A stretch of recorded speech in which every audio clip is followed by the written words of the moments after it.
ஓம்காரேஸ்வரர் ஜோதிர்லிங்கம் கோவில் இன்று நடந்த மங்கள ஆரத்தி மற்றும் ஸ்ருங்கார தரிசனத்தை நீங்கள் இப்போது பார்த்து மகிழலாம்.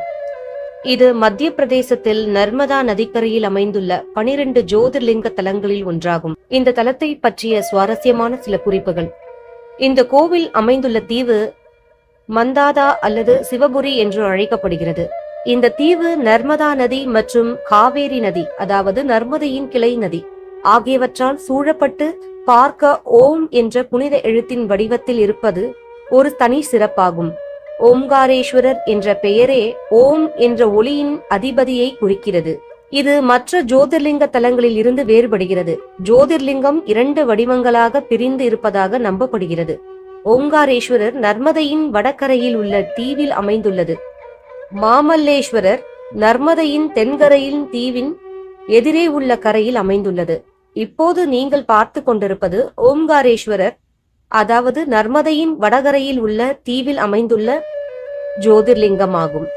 பக்தர்கள் இந்த 2 கோவில்களிலும் தரிசனம் செய்தால்தான் ஓங்காரேஸ்வரர் தரிசனம் நிறைவு பெறும் என்று நம்பப்படுகிறது.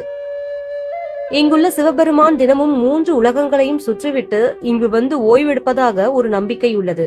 அதனால் ஒவ்வொரு இரவும் சயன ஆரத்தி என்று சிறப்பு பூஜை நடத்தப்படுகிறது. சிவபெருமானுக்கு படுக்கை ஏற்பாடுகள் செய்யப்படுகின்றன.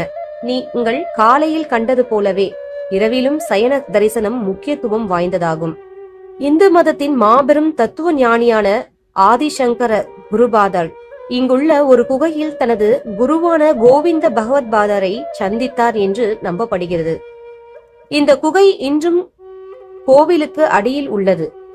பக்தர்கள் தங்களது வேண்டுதல் நிறைவேற ஓம் வடிவத்தில் உள்ள மந்தாதா தீவை சுற்றியுள்ள சுமார் 7 கிலோமீட்டர் தூரம் உள்ள பாதையில் புனித வலம் செய்வது மிகவும் முக்கியமான சடங்காகும்.